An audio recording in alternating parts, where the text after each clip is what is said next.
Buongiorno a tutte e a tutti. Sono Monica Guidolin di ENA-IPNET e sono lieta di darvi il benvenuto all'evento dal titolo, come potete vedere, Ma le donne sognano il metaverso. È un evento organizzato da ENA-IPNET, uno dei maggiori player della formazione professionale in Italia e in Europa, in collaborazione con EVTA, che è European Vocational Training Association, che è un network europeo leader proprio nell'ambito della formazione. Allora, visto il contesto dedicato, intraprenderemo in questa ora e mezza assieme un viaggio molto avvincente.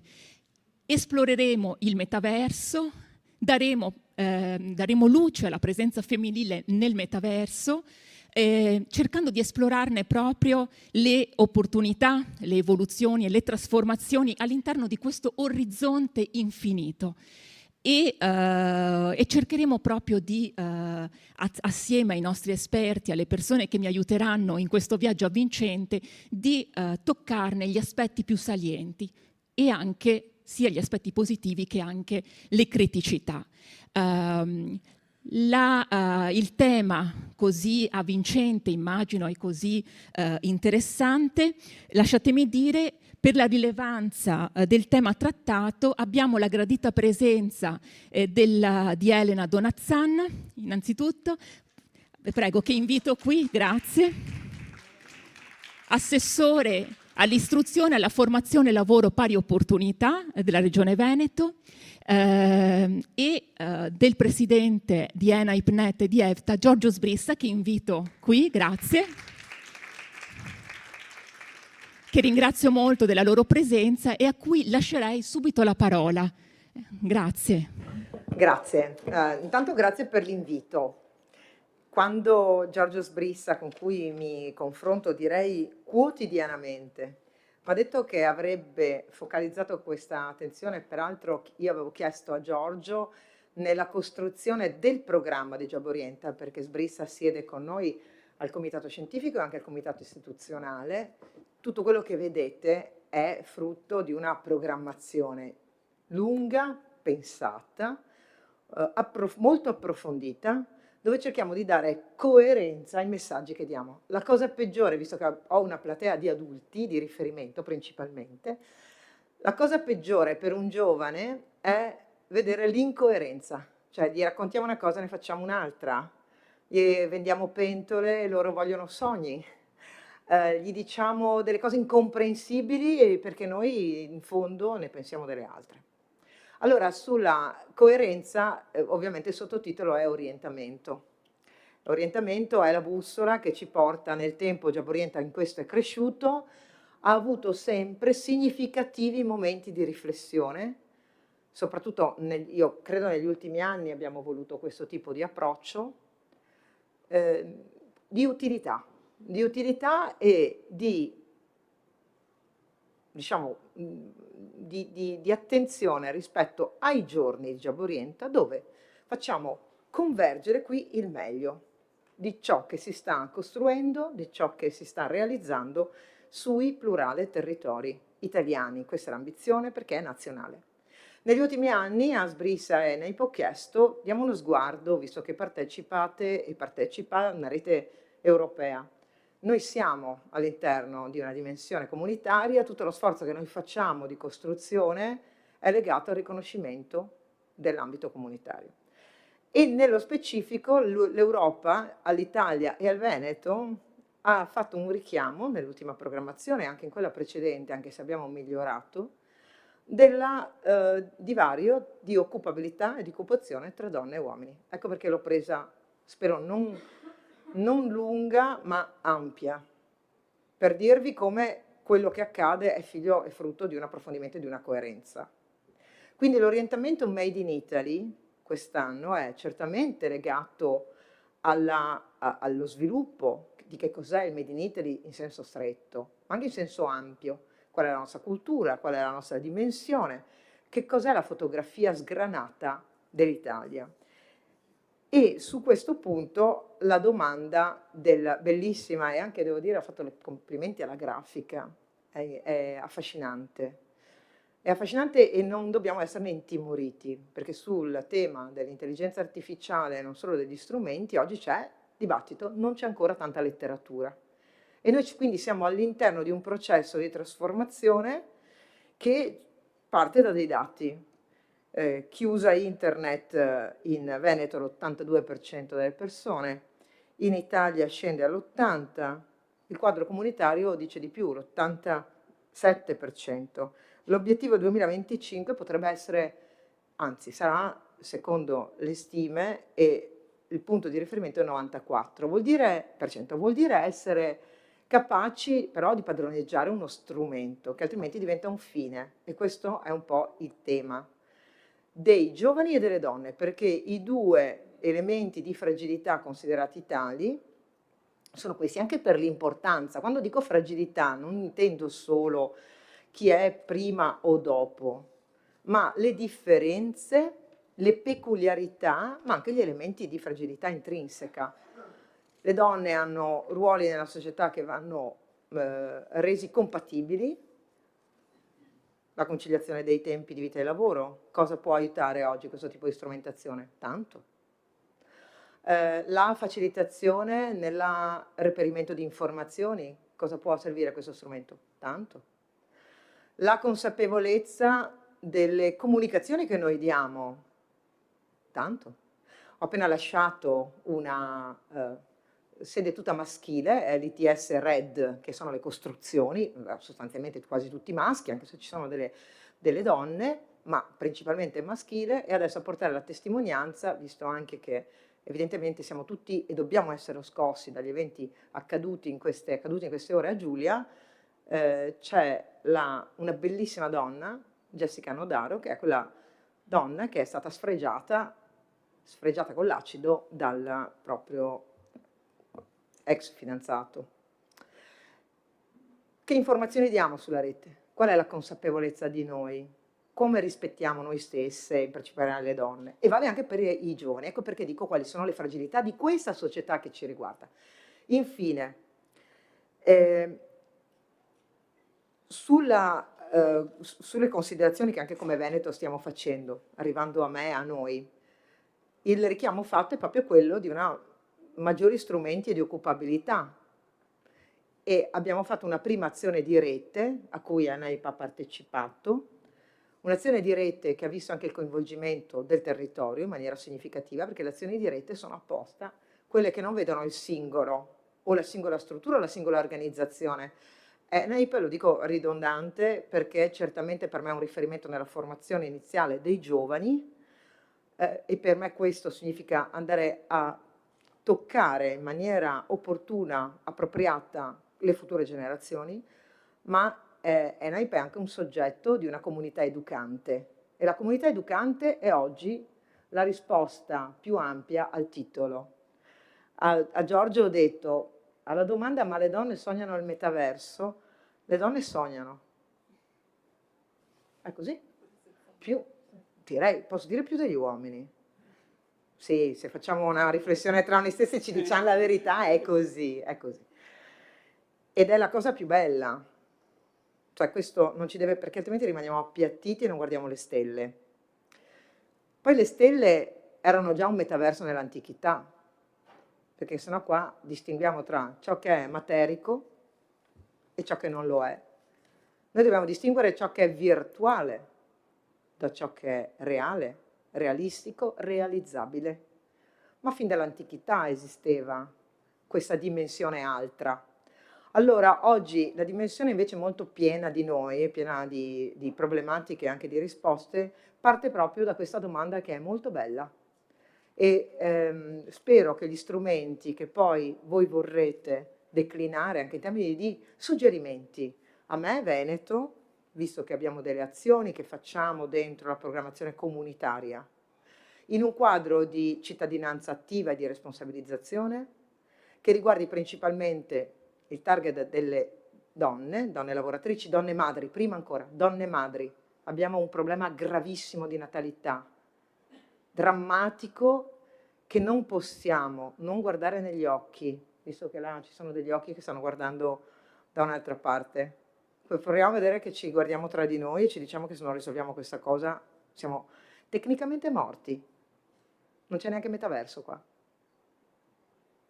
Quella è la fine del film. Poi per me che credo, la mia anima sopravvive in una dimensione altra, ma qui lasciamo macerie e non è, e deve essere la nostra responsabilità quella di dircelo. E se il tema della maternità deve legarsi anche a migliori strumenti di vita per le donne, di lavoro, di occupazione, di rispetto di sé, di stabilità, questo è un tema che ci riguarda da vicino, anche con i nuovi strumenti, anche con una competenza digitale diversa. Ecco, io mi scuso perché non potrò star con voi, ma sono certa che poi nelle diuturne conversazioni vere che faccio con Giorgio Sbrissa mi restituirà ciò che voi avrete detto. Mi trasferisco di sala perché abbiamo un convegno del Ministero dell'Istruzione dove sono relatore e quindi nello scusarmi vi ringrazio di cuore di aver voluto questo approfondimento.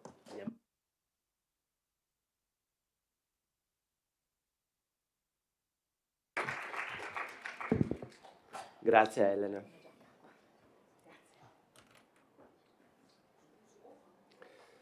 Innanzitutto vorrei salutare quanti sono collegati con noi in questo momento, che sono in molti.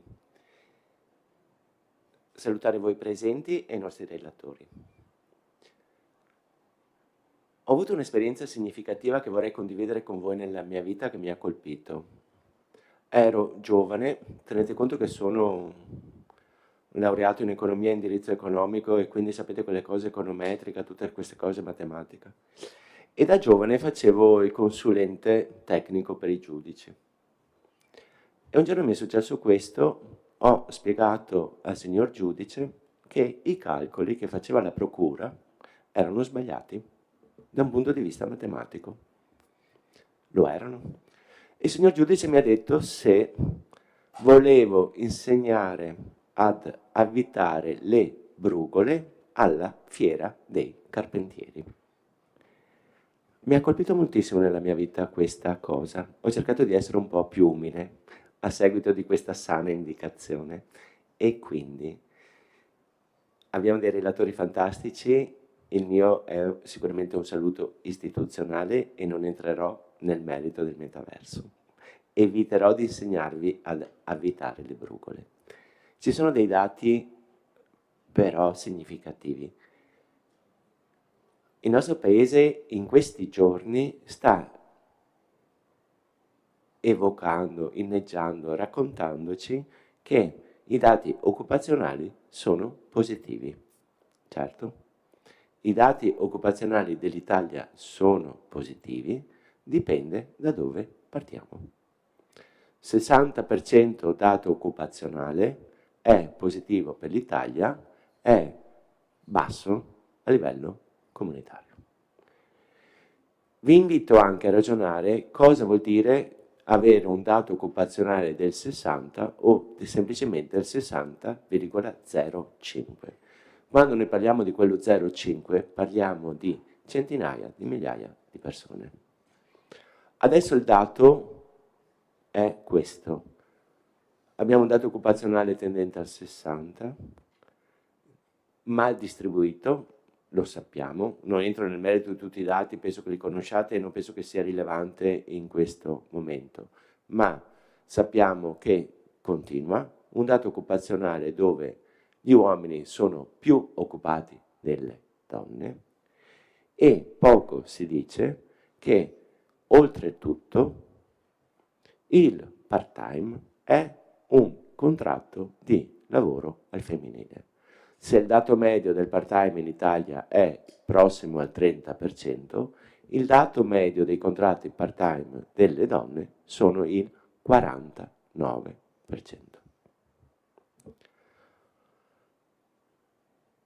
Qual è il senso di quello che vi sto dicendo? Guardate che l'incremento di dati occupazionali a livello comunitario sicuramente attengono molto a tutto l'ambito dei lavori trasversali nei processi in ambito digitale. Se dobbiamo parlare di sfide è molto semplice questo dato. Se guardiamo i dati comunitari, l'incremento dei posti di lavoro per le donne sta finalmente avvenendo in questo ambito. Il differenziale è ancora significativo perché se lo guardiamo da un punto di vista numerico, il dato differenziale è 1 a 5 nell'ambito digitale. 5 uomini, 1 donne. Credo con questo di aver potuto darvi un quadro, uno spaccato di quello che sta succedendo e di quello che noi vorremmo. Ringrazio veramente i nostri relatori presenti e anche quelli collegati. Ringrazio Monica che ci sta accompagnando e lascio la parola a lei. Grazie.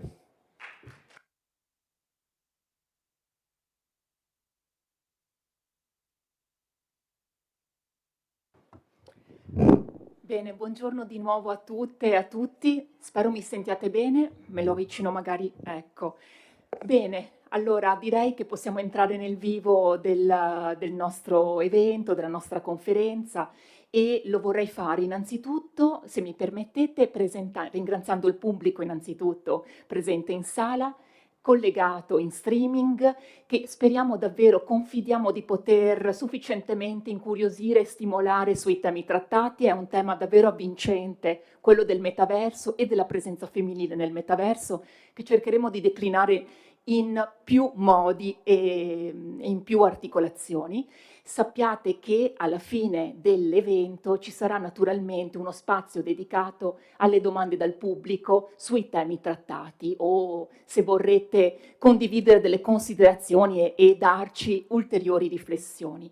Passerei quindi ad una prima presentazione dei relatori che parteciperanno a questo viaggio e che mi aiuteranno proprio ad affrontare l'argomento. Allora, chi interverrà sarà Michele Tuccio, che è collegato con noi da remoto, economista presso la Direzione Lavoro, Occupazione e Affari Sociali dell'OCSE, Pietro Francesco Delotto, presidente della Commissione per i mutamenti industriali al Comitato Economico Sociale Europeo, Pega Moshirpur, che forse avrete già sentito e conosciuto, è attivista di diritti digitali e di diritti umani, collegata da remoto anche lei, e Simonetta Pozzi, invece qui presente, autrice di un libro che credo davvero possiamo dire che insomma ha fatto scuola o farà scuola rispettivamente al metaverso, Women in the Metaverse,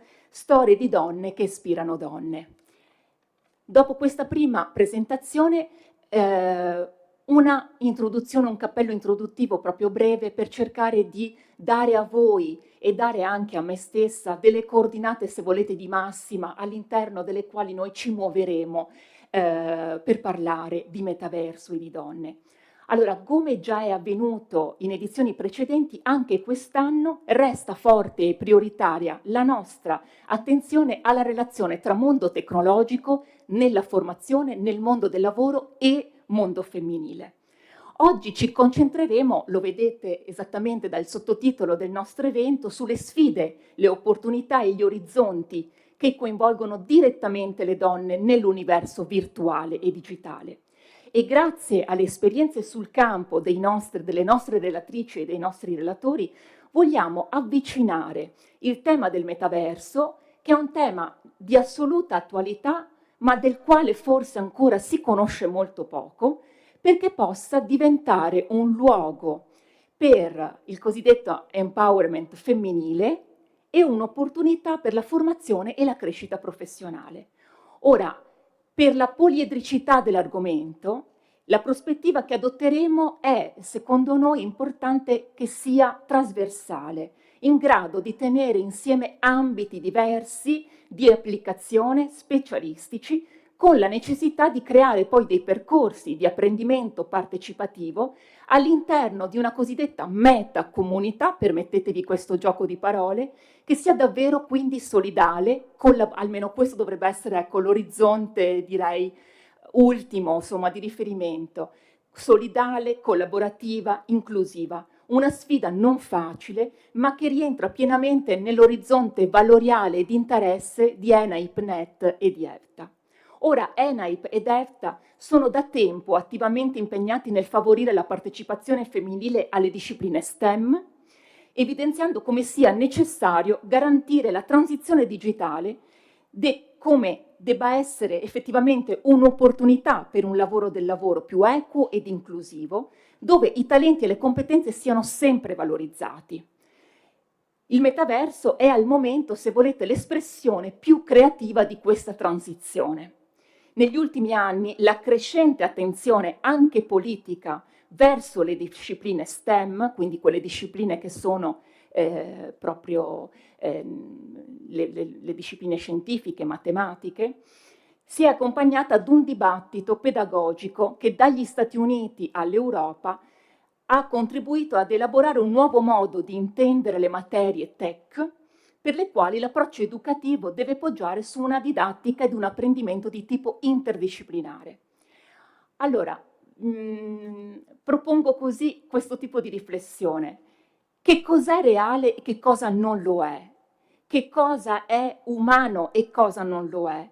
Lo si chiedeva già Philip Dick nel suo libro intitolato Gli androidi sognano pecore elettriche, di cui titolo che ci ha ispirato proprio nella scelta del titolo del nostro evento. E pensate, questo libro, che insomma è un cult del postmodernismo, è del 68, 1968, quindi già, voglio dire, con questa visione totalmente futurista.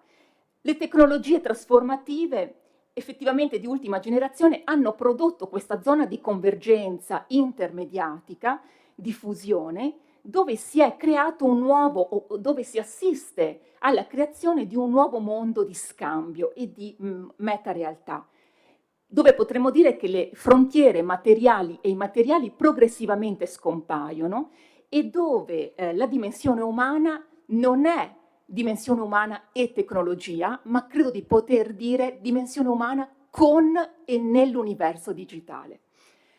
Quanto questo terreno di conoscenza sia al centro del dibattito pubblico a livello politico, economico, sociale, perché tocca vari ambiti, naturalmente, lo dimostrano due dati, due aspetti direi. Da un lato le numerose pubblicazioni, ricerche, che in questi ultimi anni hanno dato molto spazio, sia alla discussione in ambito STEM, dell'inclusione delle donne nelle professioni tecnologiche, e dall'altro uno sforzo europeo verso una riflessione più ampia su come queste straordinarie potenzialità del metaverso e di queste tecnologie innovative possano incidere concretamente nel migliorare il mondo del lavoro di oggi e di domani. Non a caso Margrethe Vestager, vicepresidente esecutiva della Commissione europea, responsabile per il digitale, ha dichiarato, cito: «Il web 4.0 e i mondi virtuali porteranno benefici per la salute, contribuiranno alla transizione verde e anticiperanno meglio i disastri naturali. Dobbiamo mettere le persone al centro e plasmare il tutto secondo i diritti e i principi digitali dell'Unione Europea per affrontare i rischi legati alla privacy e alla disinformazione». Ora, capite bene che questo è un obiettivo estremamente ambizioso e la Commissione europea ha infatti pubblicato dapprima nell'aprile 2021 la bozza di proposta di regolamento sull'intelligenza artificiale, seguita poi dalla più recente iniziativa, siamo datata a luglio 2023, intitolata Web 4.0 e mondi virtuali, ribattezzata successivamente Iniziativa sul metaverso, che attraverso l'adozione di 4 pilastri, che sono le competenze, le imprese, i servizi pubblici e le infrastrutture, esprime la volontà proprio di condurre un'attenta e precisa analisi sulla crescita esponenziale delle tecnologie emergenti e sul loro utilizzo a livello economico, ma anche, ed è molto importante, a livello sociale, quindi di società civile. Infine, come le stime fornite dal gabinetto della Presidente von der Leyen ci dicono, il mercato globale dei mondi virtuali è cresciuto di 27 miliardi di euro nel 2022 e arriverà a oltre 800 miliardi di euro entro il 2030, con circa 860.000 nuovi posti per lavoratori qualificati. Sarete d'accordo con me che sono cifre incredibili, sia di ordine quantitativo, sia anche di ordine proprio di spazio temporale, no? Rispetto a questa crescita. Da un lato, infatti, questo dovrebbe interrogarci sull'importanza che pari passo a questa crescita esponenziale vi sia ugualmente lo sviluppo di una politica sociale ed occupazionale di successo in cui l'essere umano sia rimesso al centro con i suoi talenti, le sue aspirazioni, le competenze, senza mai rinunciare agli altri temi che a noi premono, che sono quelli della diversità, del pluralismo, dell'inclusione, dell'interculturalità. Come poi lo stesso piano europeo 2023-2024 sulla diversità e l'inclusione del lavoro sottolinea. Ecco allora, e termino, che il concetto di metaverso nel suo essere ancora materia fluida, in divenire, immagine di un al di là di infinita creazione, ci offre un terreno di prova per confrontarci su queste sfide, su queste opportunità di mondi virtuali presenti e futuri. E ci mostra anche come abilità provenienti da diverse discipline, che siano STEM ma anche non STEM, si contaminino e si fondino in nuove e rinnovate competenze. Competenze che calate nel sistema dell'educazione e della formazione professionale possano davvero aiutare a pensare a come strutturare una nuova strategia di apprendimento e di conoscenza, in grado di elaborare soluzioni complesse a problemi che sono altrettanto complessi e in continuo mutamento. Quindi, visto il tema stimolante, spero di aver dato comunque un po' di elementi per potervi accompagnare meglio all'interno di questo viaggio. Non mi resta quindi che aprire la nostra live discussion e lo farei partendo da Michele Tuccio, che spero ci senta e ci possa vedere.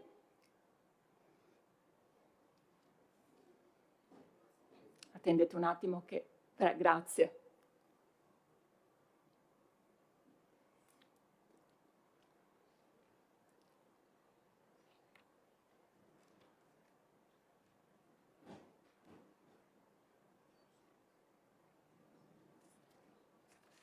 Ecco, intanto allora magari ripeto, economista, direzione lavoro, occupazione e affari sociali dell'Ocse, collegato da Parigi.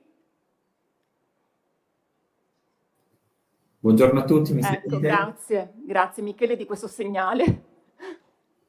È un piacere essere qua, grazie mille dell'invito e grazie anche per queste parole di introduzione che condivido pienamente. Grazie Michele. Allora guardi, io cercherei, ecco benissimo, le farei allora guardi subito così una domanda rispetto anche alla sua esperienza. Le chiederei innanzitutto alcuni dati e alcune tendenze emerse dalle ultime analisi OCSE sulla presenza delle donne nel mondo tech, utili che ci possano aiutare a tratteggiare, a darci delle traiettorie generali sull'argomento. Passo a lei la parola e la ringrazio. Benissimo, perfetto, grazie mille. Ho preparato una presentazione per farvi vedere un po' di dati assieme. Il primo punto che volevo sottolineare è che purtroppo di dati sulla presenza delle donne nelle professioni tech ce ne sono pochissimi. Abbiamo dati sulle donne nel mercato del lavoro più in generale, abbiamo dei dati sui professionisti nel settore tecnologico, ma a livello aggregato, quindi non disaggregato per genere. Quando andiamo a guardare le donne nel settore tech, pochissime informazioni, quindi quello che vi presento sono un po' di dati che siamo riusciti a mettere assieme da diverse fonti. Partiamo proprio dai professionisti nel settore STEM. STEM, sapete meglio di me, si parla di scienza, tecnologia, ingegneria e matematica. Questi dati ci vengono dagli Stati Uniti e ci dicono che gli uomini rappresentano ancora il 73% dei professionisti negli STEM e le donne si occupano solamente del 27% di questi lavori. Uno potrebbe dire, è vero, non è accettabile che le donne siano solamente il 27%, però pensavamo peggio. In realtà, quando poi andiamo a vedere ma quali occupazioni hanno le donne nel settore STEM, vediamo che la maggior parte di loro sono in occupazioni legate alla salute, alla scienza, e pochissime sono in ruoli informatici o di ingegneria. E quindi andiamo a guardare ancora più nel dettaglio proprio questo settore, il settore della tecnologia dell'informazione e della comunicazione, ICT in inglese. E in Europa, quindi questi dati europei, già ci danno un'immagine un po' diversa. Invece di essere il 27%, le donne nel settore dell'ICT sono solamente il 18%. Però il settore dell'informazione e della comunicazione è ancora abbastanza generale. Parliamo di metaverso in questo convegno e quindi volevamo cercare di darvi delle informazioni maggiori ancora su proprio le competenze più tecniche riguardanti l'intelligenza artificiale, ad esempio. E qui dati ce ne sono pochissimi. Quello che abbiamo fatto siamo andati a guardare una piattaforma molto conosciuta per coloro i quali lavorano nell'intelligenza artificiale, che si chiama Stack Overflow, è una piattaforma utilizzata a livello mondiale per tutti gli esperti di data science o di machine learning, tutti i termini tecnici dell'intelligenza artificiale, e siamo andati a vedere allora qua la percentuale di donne tra gli esperti iscritti a queste piattaforme. E adesso vediamo che i numeri si ristringono ancora di più. La percentuale di donne è circa il 5%, quindi una donna su 20 solamente lavora nell'ambito dell'intelligenza artificiale. E tra l'altro abbiamo guardato negli ultimi 10 anni come questa percentuale è evoluta e è rimasta relativamente costante. Anzi, se 10 anni fa le donne rappresentavano l'8% degli esperti in intelligenza artificiale, attualmente rappresentano solamente il 5%, perché ci sono più e più maschietti che entrano nel settore. Allora ci siamo domandati, ma perché non riusciamo ad ottenere un'uguaglianza di genere nel settore tecnologico? E la prima ipotesi che ci è venuta in mente è di guardare alle competenze scientifiche e matematiche dei ragazzini. E perché ci domandiamo, ma si sa, è risaputo, no? Le femminucce fanno peggio in termini di matematica che i maschietti. Beh, questo non è vero, non è assolutamente vero, è un pregiudizio che esiste non solo in Italia, ma a livello di tutti i paesi OCSE, sul fatto che le ragazze sono meno portate in matematica, cosa che è completamente confutata dai dati. Come sapete, l'OCSE ha questi dati che si chiamano i dati PISA, che sono dei dati che raccolgono informazioni sul livello di numeracy di matematica, di competenze matematiche dei ragazzi di 15 anni, ed andando a guardare i risultati vediamo che in realtà le ragazze sono anche più competenti in matematica rispetto ai maschi. E quindi questa tesi è assolutamente da confutare e dobbiamo smettere di pensare che le ragazze sono meno portate alle materie scientifiche.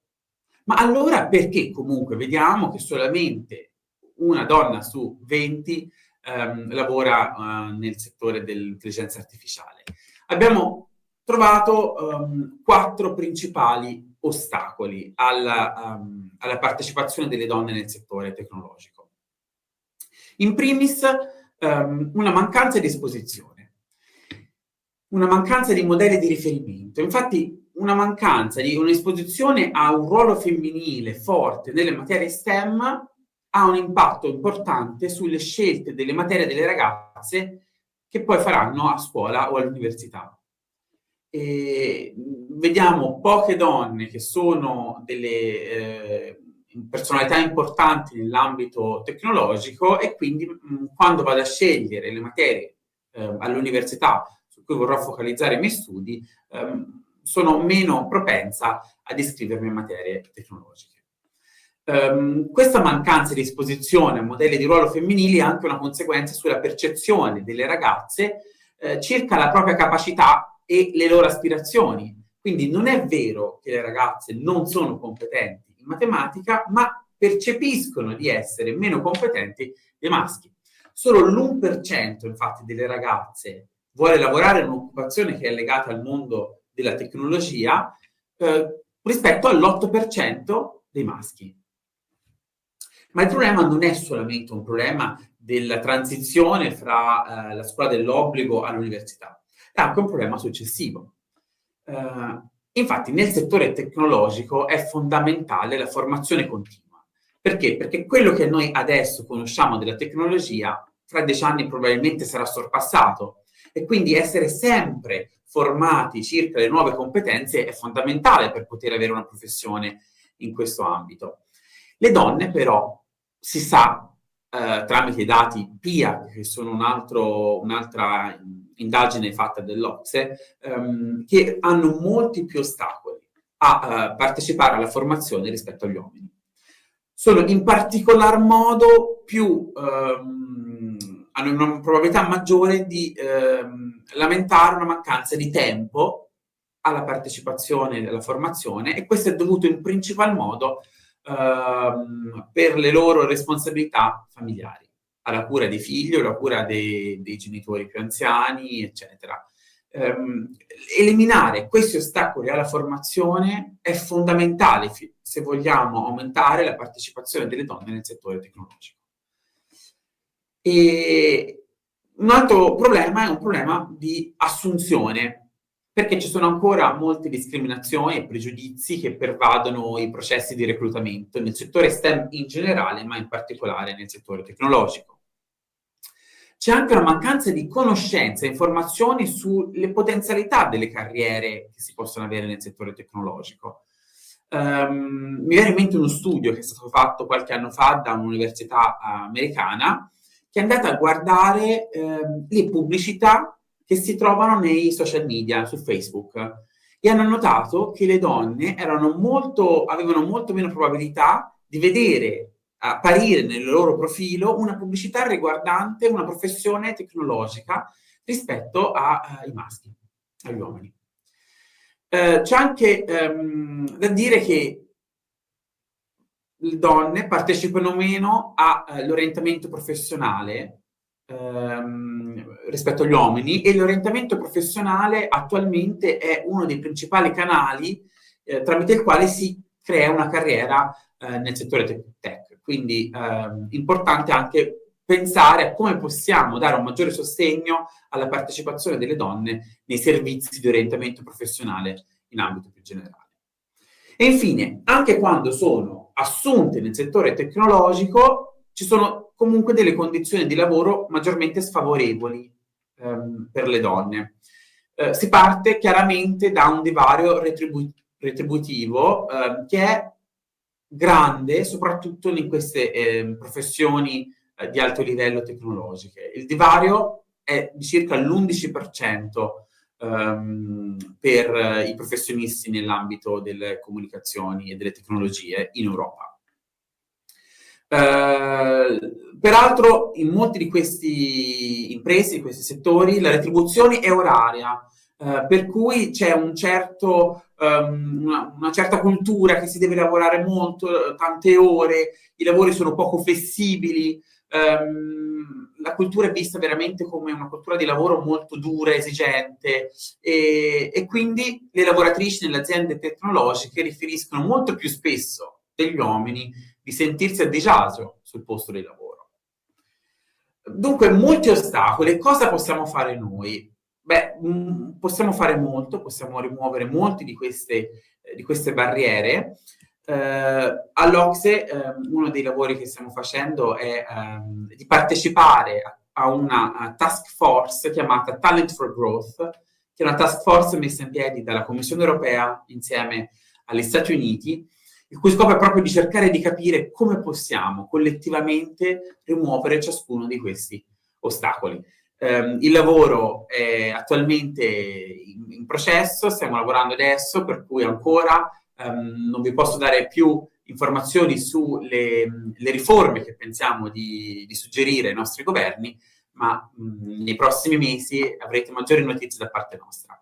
E con questo vi ringrazio molto e vi auguro un buon evento. Grazie mille.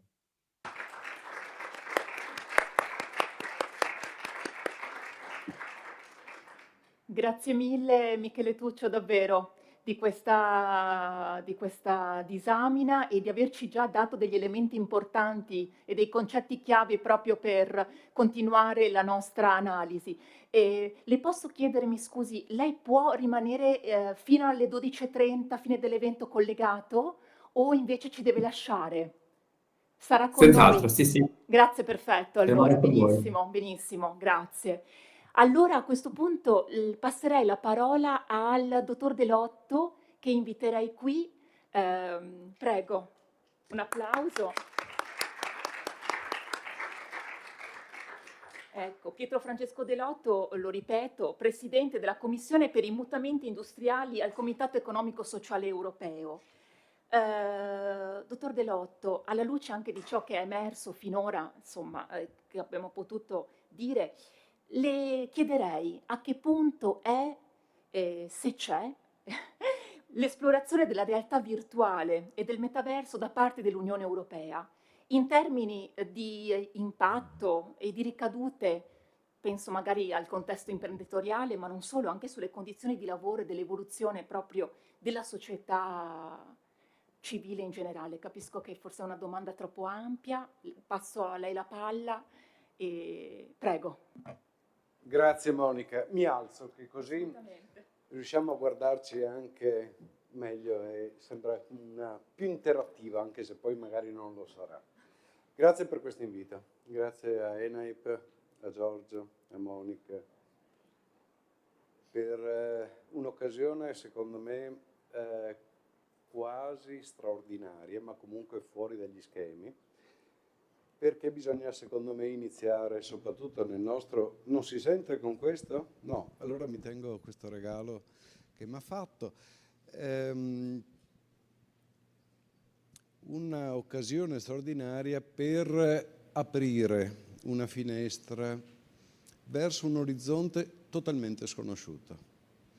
Oggi vorrei fare con voi non discorsi tecnici, io non sono un tecnico, non mi occupo tecnicamente di metaverso, sono presidente di una commissione appunto per i mutamenti industriali in seno al Comitato Economico e Sociale Europeo, che è un po' l'ex CECA, si occupa di politiche industriali verticali.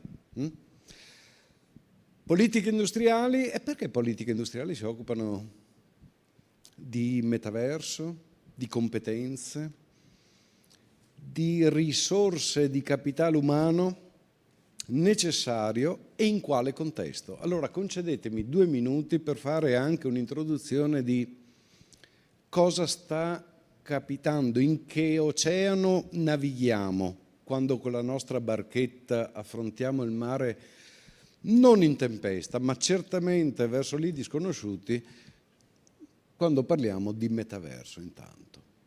1. La dimensione della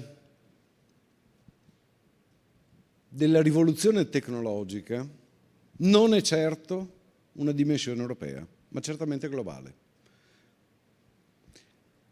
Abbiamo già perso a livello europeo per 1000 motivi, perché l'Europa non è un monolito che decide, è un insieme, un puzzle un po' scordinato, molto incoerente di interessi nazionali che spesso sono contrapposti e impediscono di trovare una dimensione europea quasi in ogni settore.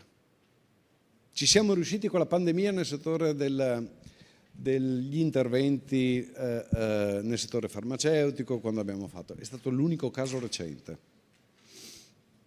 Interessi nazionali, dicevo, che hanno frammentato e continuano a tenere frammentato questo continente che potrebbe avere tutti i capitali, tutte le esperienze, tutte le competenze e tutte le risorse per competere a livello globale. Ma l'Europa, che è stata costruita in un mondo che era profondamente diverso, con essenzialmente regole che finivano a Gorizia, perché dopo Gorizia iniziava il mondo grigio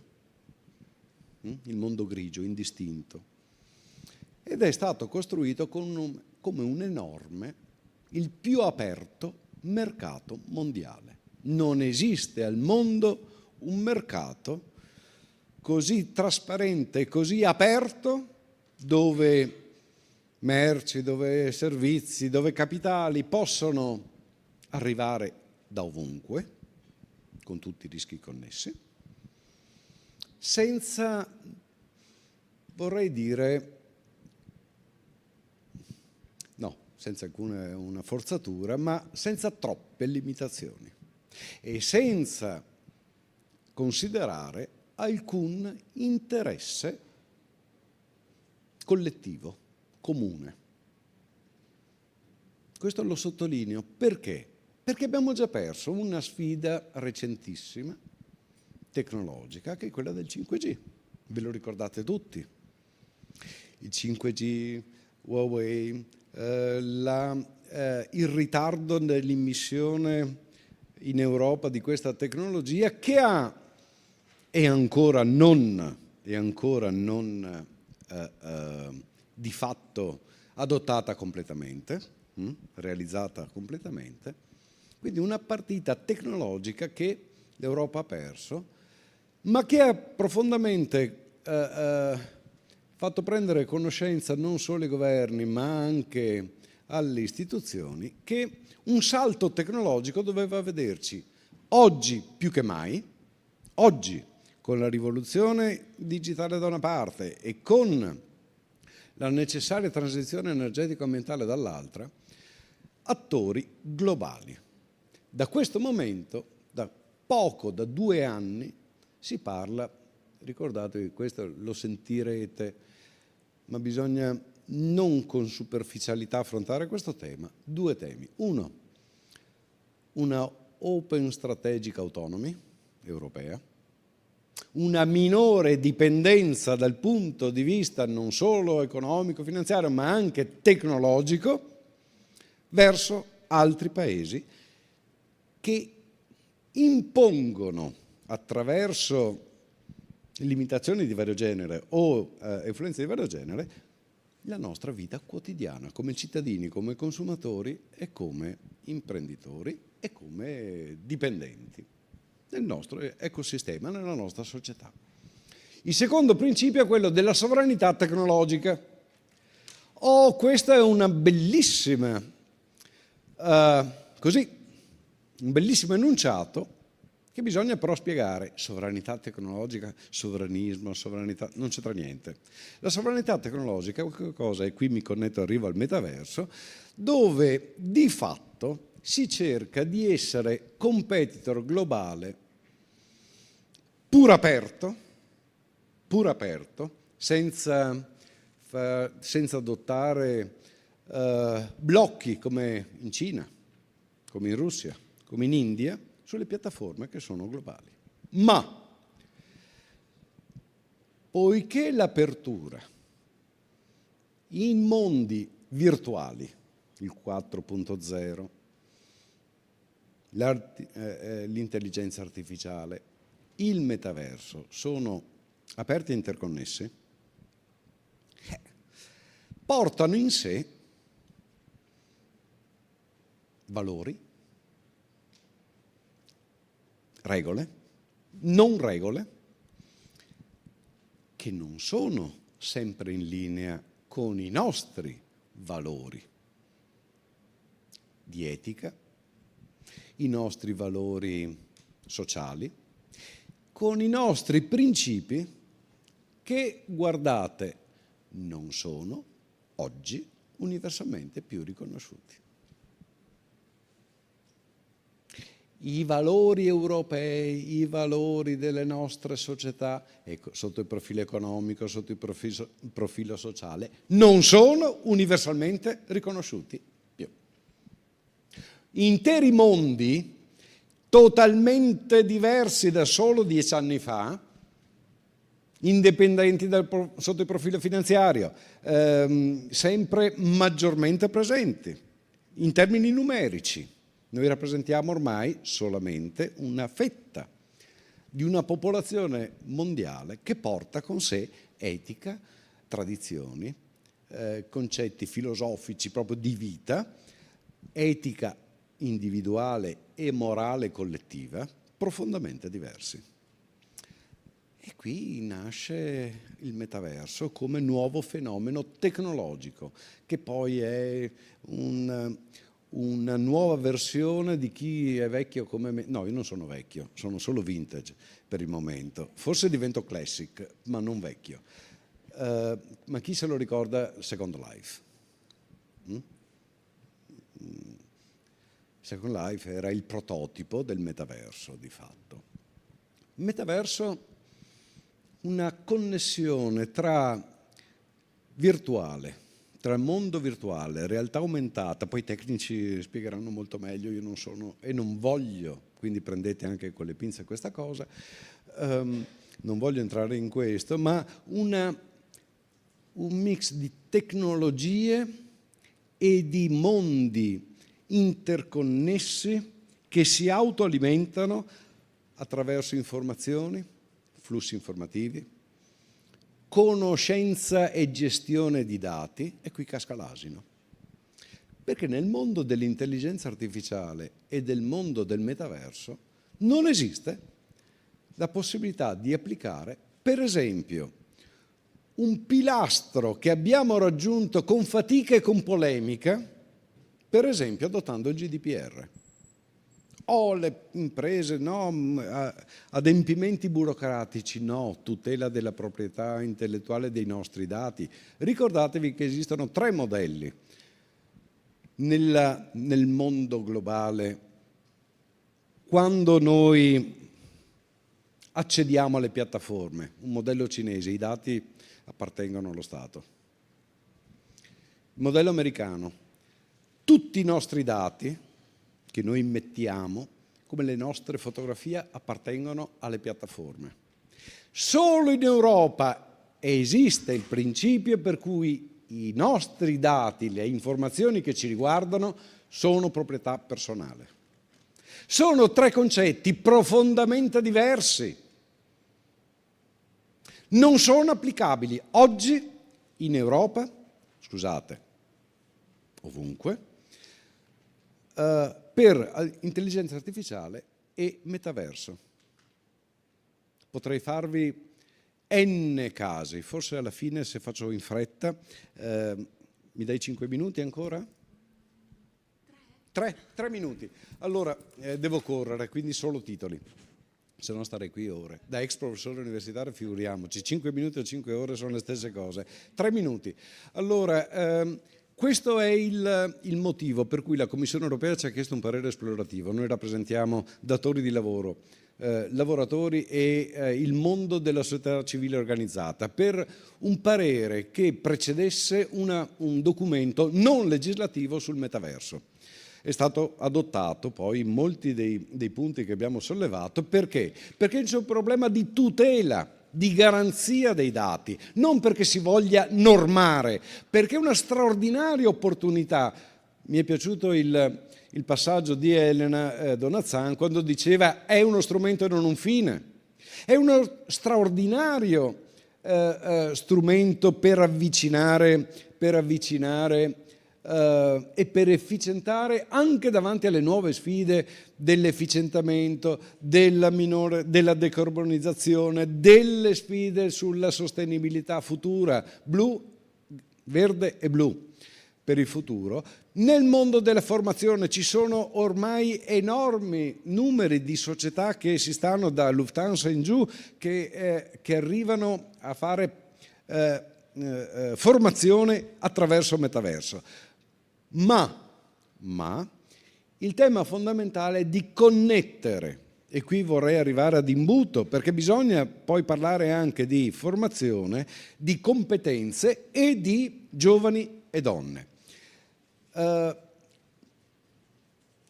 Quando parliamo di nuove tecnologie, il gap di conoscenze e di skill, non solo in Italia, ma in particolare in Italia, è enorme. Quando si parlava di mancanza di competenze, soprattutto STEM, ma diciamo tecniche, solo nel settore della transizione energetico-ambientale si stima a livello europeo che in Italia ci possono essere 500.000 posti di lavoro. Bisogna averli però, e bisogna averli formati, bisogna formarli e non a livello alla dai che va bene, bisogna avere competenze vere a tutti i livelli, il che significa che la competenza e la formazione anche continua, è funzionale a una scelta di politica industriale, ecco perché me ne occupo, strategica. Politica industriale significa fare azioni mirate allo sviluppo, non alla crescita, sviluppo economico, sviluppo dell'imprenditoria, sviluppo dell'occupazione, sviluppo della nostra società, soprattutto perché è fatta di piccole e medie imprese. E allora arrivo al punto ancora centrale del vostro tema, il tema del genere. Il tema del genere è un aggravante del problema, non è il problema. Il problema è la mancanza di competenze, il fatto che non ci sia una percentuale sufficiente di genere femminile in quei settori è solo un aggravante, o meglio, è una, come posso dire, diventa quasi quasi un gioco di parole, no? È una cruciale aggravante, ma dobbiamo per forza di cose rendere appetibile per i nostri figli e per i nostri giovani l'avvicinarsi non alla tecnologia, perché guardate che il grande rischio è quello che si crei un'altra bolla. Noi viviamo nella nostra bolla quando entriamo nei social, metaverso, che è una giungla selvaggia dal punto di vista normativo, dal punto di vista fiscale. Non esistono regole, non si possono adottare le legislazioni né europee né nazionali in nessun caso. Quindi quando qualcuno vi offre $350 per una fetta di un'isola, a chi è capitato? A me sì. In un'isola virtuale, per fare che cosa non si sa, chi te lo vende non si sa. Non esiste regola, non c'è solo Meta, ci sono centinaia di piattaforme che nessuno sa con che regole agiscano e sotto quali regole. È una straordinaria opportunità, ho detto. Sì, è una straordinaria opportunità, a patto che ci possa essere, non perché io sono un economista a conto di guarire, ma non sono certamente né un burocrate né un legale, né un esperto di affari legali, ma è certo che un quadro normativo a livello europeo lo dobbiamo adottare, almeno per tutelare e per renderci consapevoli, ecco il tema della consapevolezza, su che cosa stiamo approcciando nel momento in cui una nuova piattaforma, una nuova esperienza non possa diventare solo un nuovo gaming.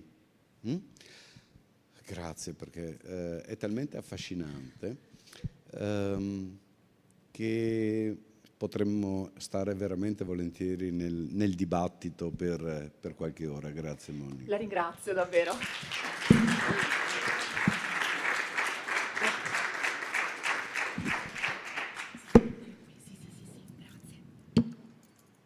Beh, insomma, devo dire che ci sono ulteriori elementi per la nostra discussione di estremo interesse. Ha ragione, effettivamente sono cose che avrebbero bisogno poi di approfondimenti altri e non contesti così magari stretti. E devo dire che molte cose che ha toccato il dottor Delotto saranno interessanti dal punto di vista di Simonetta Pozzi, che interverrà successivamente, ma mi muoverei in questo momento, visto che sono emerse determinate criticità nell'ambito proprio dei diritti digitali, della violazione di questi diritti, dell'etica digitale.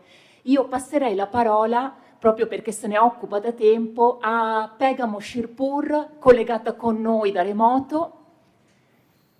Salve, buongiorno salve, a tutti. Salve, tutto bene? È riuscita a seguire fino ad ora? Sì, sono stati interventi benissimi, sì. Mi fa molto piacere. Ecco, Pegamo Shirpur, lei è impegnata da tempo in progetti sociali e di politiche per un futuro inclusivo ed aperto, e chiedo quindi quanto dal suo punto di vista sia importante effettivamente soffermarsi e interrogarsi su questi possibili risvolti critici con l'uso di queste piattaforme, quali rischi reali lei ha potuto constatare o verificare secondo della sua esperienza. Passo a lei la parola e la ringrazio. Grazie mille a voi per l'invito e per questo focus su questo tema che purtroppo non se ne parla. Noi in Italia abbiamo questo grandissimo problema della mancanza di un'educazione digitale.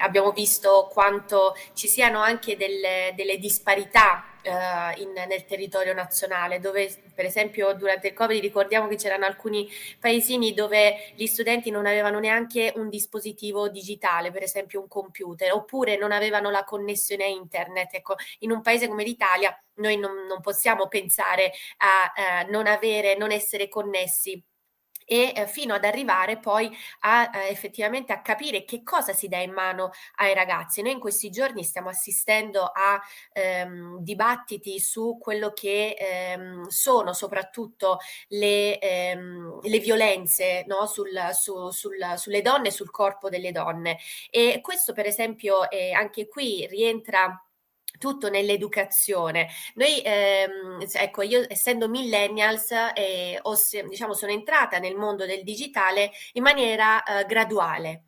Però ci sono i ragazzi di ora che all'età di 2 o 3 anni hanno già un dispositivo digitale in mano e possono entrare ovunque. Ecco, se non c'è una supervisione dei genitori vediamo i ragazzi che possono arrivare anche a contenuti pornografici, e questo è veramente un allarme, perché se prima i contenuti pornografici erano accessibili dall'adolescenza in su, adesso sono ragazzi anche delle elementari, anche dell'età di 7 anni. Questo che cosa ci dice? Ci dice che effettivamente c'è un problema di consapevolezza dei genitori, prima di tutto dal dispositivo che gli si dà in mano, e seconda cosa, che al ragazzo non viene spiegato che cos'è internet, che cos'è il web e che cosa potrebbe incontrare. Quindi tutti i contenuti che possono essere violenti o che possono essere pornografici non viene spiegato, e il bambino poi pensa che magari quella sia la realtà, quella sia il mondo in cui sta vivendo, ed è profondamente sbagliato. Quello che e qui anche rientra ovviamente l'educazione all'emotività, perché è profondamente legato. Se noi ci pensiamo a tutti gli impulsi che hanno anche le persone, soprattutto grandi, di quando scrivono quei commenti magari violenti, ecco, quelle sono tutte azioni che vengono date da una certa emotività. Se noi non controlliamo, se noi non riconosciamo tutto questo, diciamo che andremo incontro ad ulteriori disastri. E quello che accade nel metaverso non è esente. Noi, come ci insegna il professor Luciano Floridi, siamo on life, non possiamo più scindere la nostra vita fisica da quella online. Quindi che cosa accade? Accade che i ragazzi devono capire qual è anche il limite virtuale, perché il bullismo che noi a cui siamo stati in qualche modo abituati in classe, tutto questo si riporta anche nel digitale. Nel digitale probabilmente molto più radicato. Abbiamo visto e continuiamo a sentire di ragazzi che si suicidano in seguito a dei commenti. C'è stato un ragazzo su TikTok che si è suicidato in diretta. Ecco, questi sono tutti allarmi che dobbiamo capire, dobbiamo riconoscere, dobbiamo prevenire attraverso solo l'educazione. E l'educazione avviene nelle famiglie, deve avvenire nelle famiglie, ma soprattutto anche nelle scuole. Quindi in maniera verticale, dal ministero, dai ministeri, dovrebbe arrivare anche in maniera strutturale un investimento, e soprattutto materiale fatto ovviamente da persone che sono in prima linea. Stiamo vedendo come si rende un po' anche banale quello che è il tema della violenza, no? Insomma, perché dicono vabbè, tanto sono solo parole, ma quelle parole poi sono schegge, o sono pallottole, come diceva Andrea Maestro Camilleri. E quindi dobbiamo capire effettivamente qual è il nostro limite e che cosa è legale, che cosa non è legale, che cosa è etico e cosa sono soprattutto le etiche. Questo da parte, diciamo, di noi, dei consumatori, dei fruitori. Ma dall'altra parte noi abbiamo la responsabilità delle aziende, dei servizi, perché le aziende sono tutte private. E qui però devo dire che noi siamo nella parte fortunata del mondo, perché essendo nell'Unione Europea, il Parlamento Europeo è sempre in prima linea su quelle che sono le direttive e da un punto di vista legale come bisogna approcciarsi soprattutto al mondo Meta, che è stato, anzi allo stato di Meta, che è stato sotto i riflettori tante volte. E metaverso, e nel metaverso di Meta ci sono stati nel 2022 delle aggressioni sessuali, ci sono stati tentati di stupro, ci sono stati violenze verbali e fisiche. Quindi vuol dire che noi in qualche... E chi che modera tutto questo? Non ci sono, diciamo, moderatori, non ci sono stati, diciamo, dei controlli anche da parte della piattaforma. Quindi se noi da una parte abbiamo la responsabilità nel riconoscere, ma dobbiamo anche obbligare le aziende che noi fruiamo a essere eticamente e moralmente giuste e che possano contrastare questi contenuti o o spingere le persone a diciamo ad avere questi comportamenti che purtroppo lo vediamo nella vita nella realtà appunto fisica, che poi si traduce automaticamente nel virtuale, e questo ci fa capire che c'è un problema di base culturale, c'è un'emergenza sull'educazione che in realtà è globale, perché questi dati, questa denuncia che fu fatta nel 2022 nel metaverso di Meta risale al 2022 perché era un esperimento che era stato aperto solo agli Stati Uniti d'America e il Canada.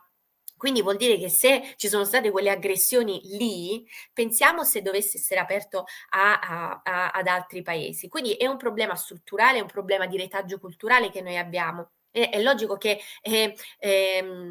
sarebbe bellissimo se noi potessimo in tutto il mondo educare ragazze e ragazzi all'utilizzo del digitale, al controllo e alle interpretazioni delle proprie emozioni, però purtroppo insomma è difficile. Però quello che possiamo fare è chiedere come cittadini digitali che le piattaforme siano più democratiche. Ma soprattutto siano uguali in ogni parte del mondo, perché anche qui la nostra fortuna di vivere sotto una democrazia ci permette di avere anche una certa protezione, cosa che negli altri paesi non hanno. Per esempio l'Iran, ecco, io ho vissuto direttamente la censura e l'impossibilità di fruire su alcune applicazioni, magari di poter anche denunciare qualcosa. Ecco, le piattaforme possono essere anche questo oggi. Per esempio abbiamo visto che da settembre del 2022 ad oggi donne e uomini che stanno portando avanti la rivoluzione Donna, Vita, Libertà utilizzano i social network per denunciare quello che accade, e non possiamo permettere invece che Meta insomma censuri questi contenuti, perché sono contenuti reali di denuncia, di richieste di aiuto.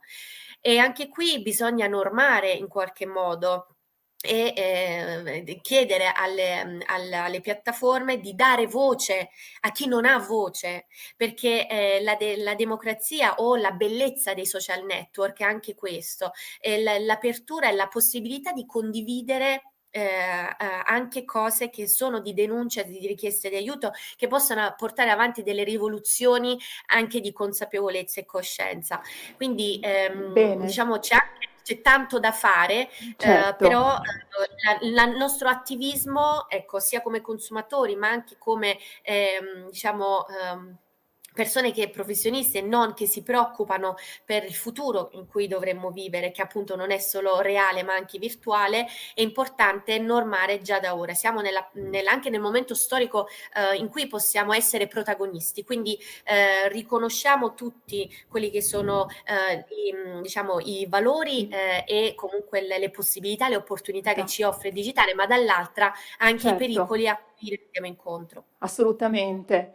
Grazie molte davvero per questo ulteriore tassello rispetto insomma alla sua esperienza, agli elementi che nuovamente ha introdotto o sui quali insomma ha ribadito la certa attenzione. Mi riferisco in particolar modo a già quello che il dottor Delotto aveva detto, no? Il concetto proprio anche di consapevolezza, di etica e come l'etica poi sia declinata assolutamente in modo diverso e come lei poi l'ha riportata effettivamente su esperienze vere, concrete, rispetto al suo lavoro. Le chiederei di rimanere fino alla fine, guardi, è questione proprio, siamo quasi in chiusura, ma chiamo Simonetta Pozzi assolutamente qui con noi perché Simonetta Pozzi ha una grandissima frequentazione e conoscenza del metaverso, quindi sarà importantissimo avere adesso da parte sua, anzi ci aiuterà proprio a capire forse meglio, a vederlo, visualizzarlo, come funziona il metaverso e cercheremo magari di trovare un maggior equilibrio, se forse anche questo è troppo ambizioso in un contesto come questo, ma tra le opportunità e le criticità. Lascio la parola subito a lei e la ringrazio. Grazie. Prima di tutto ringrazio ENAIP di avermi dato questa opportunità e buona giornata a tutti. Il metaverso, sì, io frequento il metaverso ormai da 3 anni, ma da più di 5 mi occupo di XR, quindi realtà virtuale e aumentata. E ho notato che la presenza di donne è effettiva, però molto spesso non emergono. La cosa che è importante è capire l'importanza di avere dei modelli e infatti mi rifaccio al discorso del dottor Tuccio che è molto importante, è necessario avere dei modelli femminili che possano guidare e possano far comprendere le opportunità offerte dal metaverso. Ovviamente, come abbiamo visto con i relatori precedenti, bisogna considerare sia gli aspetti positivi e quindi le opportunità a livello di lavoro, di affermazione personale, sia gli aspetti che possono essere critici. Ma come tutti i mezzi, anche il metaverso è appunto un medium, dipende da come si utilizza. E quindi è fondamentale la formazione, è fondamentale che si conoscano questi mezzi e si utilizzino nel modo migliore. E quindi quello che è l'obiettivo un po' di tutti noi è quello di fare divulgazione e farli conoscere. Vi riporto dei dati che sono molto importanti dal punto di vista di come le donne si approcciano al metaverso. È una ricerca che non è ancora uscita, quindi ve la dico un po' in anteprima alcuni dati, ed è dell'Osservatorio Metaverso di Ipsos in partnership con Vincenzo Cosenza, che se non so se voi frequentate i social media, sapete che è una persona molto nota, un po' un influencer dei social media, ed è attivo da settembre 2022 e sono dei dati che verranno pubblicati ora. E 1500 casi, una popolazione dai 16 ai 65 anni e distribuita sulle regioni italiane e con un livello culturale educazione medio-alta. Un 51% di donne e 49% di uomini hanno risposto. Ma perché ve ne parlo? Perché anche da questa analisi emerge che le donne hanno delle conoscenze inferiori rispetto agli uomini. Per esempio, per il Web3, a una domanda non ho mai sentito parlare dell'argomento, abbiamo 39% di donne e 24% di uomini. E queste esperienze virtuali immersive sono di facile accesso per me, un 40% di uomini e una percentuale decisamente più inferiore di donne. Quindi è importante fare formazione e utilizzare al meglio questi medium, ma con un'attenzione particolare perché un report uscito proprio nei giorni scorsi di McKinsey Global Institute ci dice che le tecnologie e l'intelligenza artificiale creeranno delle problematiche a livello lavorativo, soprattutto per quanto riguarda le persone che hanno dei lavori più ripetitivi e meno specializzati, e quindi questo impatterà soprattutto sulle donne. Quindi che cosa fare? È fare formazione, fare divulgazione e fare in modo che ci siano degli esempi virtuosi da seguire, perché la cosa che è fondamentale è capire che il metaverso non è solo gaming, può essere utilizzato dal punto di vista professionale, ci sono degli ambienti creati per le aziende che consentono di ritrovarsi all'interno del metaverso, tenere delle riunioni, tenere degli incontri universitari in cui si dialoga e ci si ritrova all'interno a studiare magari dei prototipi 3D. E quindi tante anche università hanno iniziato, soprattutto all'estero, ma anche in Italia abbiamo dei casi virtuosi di università che hanno iniziato non solo a tenere dei corsi all'interno addirittura del metaverso o su temi legati al metaverso, ma cercano proprio di coinvolgere gli studenti creando questi ambienti e inserendoli proprio in un'abitudine. Ad esempio l'Università di Parma ha dei corsi specifici e ha creato un'aula, una studentessa ha creato un'aula all'interno, proprio riprodotto un'aula nel metaverso, e quindi adesso c'è un docente che sta tenendo delle lezioni all'interno del metaverso. Poi ci sono tanti aspetti di tipo culturale. Singularity U, Milan Chat, crea degli eventi all'interno del metaverso e sono da una parte anche fisici e con collegamenti all'interno del metaverso. E questo cosa ci dà? Ci dà delle opportunità incredibili di poter partecipare attivamente, attenzione, perché se noi siamo coi visori, noi siamo veramente come in questa sala e noi possiamo interagire attraverso gli avatar con le persone come se noi fossimo in presenza. Quindi lezioni, convegni, riunioni di tipo culturale. Esiste un museo del metaverso nel quale la Rosanna Galvani, che lo gestisce e la creatrice, ospita artisti a livello mondiale che espongono le loro opere e le presentano, fanno gli opening come se fossero in presenza, quindi ci accompagnano a visitare le loro opere e a vederle, e le commentano e noi siamo in presenza all'interno e visitiamo questo museo. E attualmente sono soprattutto opere realizzate in AI art, quindi create con l'intelligenza artificiale, e quindi c'è la possibilità di ampliare la nostra realtà. Quello che io dico però sempre è che non deve sostituire la realtà fisica, deve aumentare, dare nuove opportunità, nuove possibilità. Pensate nel campo industriale, c'è la possibilità adesso di fare delle simulazioni virtuali in sicurezza, in totale sicurezza, senza magari danneggiare i macchinari, oppure in sicurezza in modo tale da non avere dei rischi fisici, oppure nel campo medico, cioè ci sono delle possibilità offerte incredibili. Per cui nel campo medico, nel campo psicologico esistono dei mondi virtuali nei quali i psicologi accolgono soprattutto giovani che magari hanno difficoltà ad esprimersi liberamente in un mondo fisico.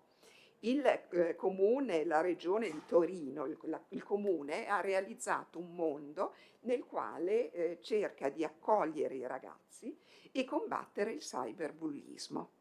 Per cui pensate che ci sono molte opportunità positive, quindi bisogna ovviamente utilizzare questi mezzi in ottica positiva, costruttiva, non sicuramente per azioni di cyberbullismo oppure di violenza. Una cosa che deve essere però tenuta presente, io che frequento questi mondi, che in realtà se tu ti trovi in difficoltà non è come nel mondo fisico. Tu stacchi ed esci dal computer, quindi non è la stessa cosa, esattamente la stessa cosa, per cui poi vi devo dire che io che frequento ormai da 3 anni questi mondi immersivi, ma sia anche per studiare, per il mio lavoro di consulente formatrice, per studiare anche i mondi creati dalle aziende. Ho visto tanti casi virtuosi, tipo in ottica di edutainment, per educare alla sostenibilità, per educare i giovani anche al rispetto reciproco, quindi ci sono tanti casi virtuosi. Ecco, bisogna ovviamente sfruttare questi. La ringrazio davvero moltissimo perché era proprio il tassello, no? Importante, fondamentale, che desse anche più, innanzitutto desse più una visione anche di insieme di quali opportunità e criticità ci siano nel metaverso, e mi sembra che abbiamo potuto vederne le ombre e le luci. Ecco, come poi in ogni cosa, giustamente, ci vuole anche capacità di analisi, ovviamente le competenze sono necessarie, bisogna essere equipaggiati in modo adeguato, mi viene da dire, per poi, come dice lei stessa, riuscire a destreggiare questo medium nuovo. Ora il nostro tempo è davvero volato e ho visto anche che magari altre persone devono seguire altri eventi, perché insomma so che il calendario è fitto. Quindi io vorrei invitare assolutamente il pubblico a porre delle domande a tutti i nostri relatori, i nostri esperti, perché sono certa ci siano delle curiosità, insomma, rispetto a quello che abbiamo detto fino ad ora. Curiosità o se volete consegnarci anche delle vostre proprie considerazioni personali. Prego. Aspetti che le porto il microfono. Grazie, grazie Emanuela.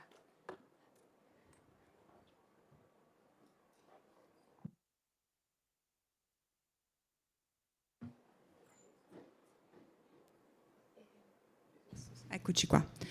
Allora, intanto ho stretto la mano a Simonetta Pozzi. Tiziana Cosma, mi occupo di formazione professionale da molto tempo, perché ho letto il suo ebook e allora io mi informo di metaverso, non sono esperta di metaverso perché donna, partiamo sempre da questo presupposto che c'è sicuramente un blocco anche da parte nostra, no? E mi informo di metaverso perché i miei figli, ormai 19-24 anni, ormai qualche anno fa, iniziando a giocare con Minecraft e quindi con il virtuale, creandosi gli avatar, parlando con loro, ovviamente da genitore ti informi e cerchi di capire, quindi sono approdata anche alla lettura di Simonetta Pozzi. Molto interessante, interviste, io lo suggerisco perché sono interviste, storie di donne che a volte casualmente, proprio come gamer, sono entrate nel mondo del metaverso. Ecco, sicuramente il metaverso è uno strumento interessante perché si occupa di formazione, perché con i ragazzi è un'opportunità, sicuramente rappresenta un'opportunità nell'ambito della formazione, quindi dell'aula. Può essere un'opportunità anche in ambito professionale, creare esperienze professionali inclusive, diverse da quelle a cui siamo abituati? Vuole rispondere lei? Sì, va bene, grazie prima di tutto.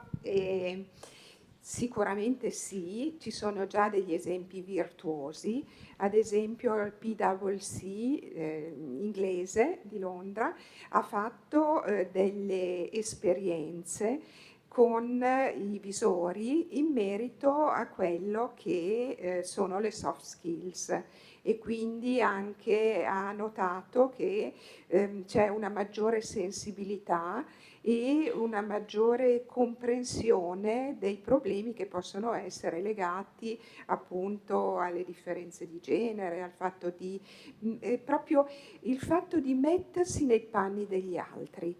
E quindi questo può essere utile anche in campo di formazione, no? Perché se tu vivi direttamente in un ambiente immersivo che dal punto di vista già educativo è più coinvolgente, ma non solo per i ragazzi che sono già abituati, ma anche per gli adulti, perché si è visto che effettivamente riduce il tasso di disattenzione e quindi uno è coinvolto, è inserito in questo mondo e può vivere esperienze che possono essere interessanti anche dal punto di vista proprio di soft skills. Quindi ci sono dei casi già virtuosi in quest'ambito, quindi sicuramente può essere utile per apprendere, per migliorare la formazione. Questo non va a sostituire la formazione frontale o di altro genere, ma la può arricchire. E questa che è la cosa interessante, perché va ad aggiungersi a quello che può essere anche una formazione d'aula più classica e più utilizzata. Prego. Ci sono altre domande? Prego. Buongiorno, grazie. Buongiorno. Alessandro Tevarotto, anch'io mi occupo di formazione professionale. Innanzitutto grazie per quelle che sono state le sfide, le opportunità, gli orizzonti e quanto ci avete raccontato oggi. Ma una domanda viene: quanto una conoscenza adeguata del metaverso e delle piattaforme di ultima generazione influiscono davvero sul futuro professionale e tecnologico delle donne? Non so, vuole dottor Bellotto? Non so, c'è per caso anche, penso, Michele Tuccio, è possibile? Magari si è sconnesso, d'accordo, perché... E quindi... Va bene. Guardi, non ci sono ancora delle statistiche. Perché? Perché non è ancora stato adottato da tantissime anche scuole professionali o comunque istituti. Siamo ancora un po' all'inizio e le devo dire che anche il metaverso è in costruzione. Perché? Perché stiamo ancora sperimentando. Quello che i tecnici dicono, gli esperti dicono che probabilmente tra 5 anni ci sarà una situazione un po' più definita e soprattutto ci sarà più un'uniformità. Al momento abbiamo tanti mondi che in molti casi non sono interconnessi e quindi magari uno entrando in ciascuno deve creare il proprio avatar, deve adeguarsi al tipo di linguaggio all'interno, quindi ci sono addirittura monete diverse, per cui anche lì bisogna vedere che tipo di piattaforma viene utilizzata anche a scopo formativo. Ci sono però delle scuole di formazione che stanno iniziando a creare i contenuti, perché la cosa che è fondamentale, soprattutto nella VR, è il fatto, e anche nell'XR in generale, è avere i contenuti formativi. Una volta io appunto ho iniziato a occuparmene circa 5-6 anni fa, la difficoltà soprattutto all'epoca era che costava molto. Perché? Perché dovevi costruire un qualcosa ad hoc specifico per quella società. E quindi non c'era la possibilità, ad esempio, di utilizzare delle piattaforme che erano a disposizione. Adesso ci sono delle piattaforme open source, tipo Spatial, che può essere utilizzata anche liberamente, magari personalizzata, però io ad esempio ho una mia aula virtuale all'interno del metaverso dove posso tenere dei corsi e lei può proiettare le sue slide direttamente da PC e interagire con gli avatar all'interno del mondo immersivo. Quindi le dico, non è detto che debba essere un qualche cosa che deve essere un progetto a parte, una piattaforma a parte, si possono anche utilizzare delle piattaforme esistenti. Quanto possa impattare lo vedremo. Adesso i dati ci dicono che appunto è molto superiore il livello di attenzione e di apprendimento. Ad esempio le esperienze legate alle lingue straniere dicono che siano apprese molto più facilmente e ricordate. Ma questo perché? Perché si è all'interno di una situazione e quindi ne parlavo prima con le persone di Itaca che sono nell'ambiente dell'ENAIP e lì loro hanno ricreato ad esempio per degli studenti il fatto di essere all'interno di un pub inglese e di dover fare delle azioni, interagire all'interno e quindi si utilizzano le lingue in modo multiplayer, ed è fondamentale perché si apprende meglio. Quindi. Grazie mille Simonetta Pozzi, grazie a tutti coloro che hanno partecipato. Dobbiamo chiudere, ahimè, perché il tempo è terminato. Non mi resta quindi che ringraziare nuovamente il pubblico che ha partecipato così attivamente in presenza e per chi ci ha seguito, i relatori Michele Tuccio, Pietro Francesco De Lotto, Pegamo Shirpur, che la ringrazio ancora molto della sua esperienza, e Simonetta Pozzi per le vostre testimonianze. Insomma, credo di poter dire che in qualche modo abbiamo risposto a quella domanda. Le donne sognano il metaverso. Grazie mille, arrivederci a tutti.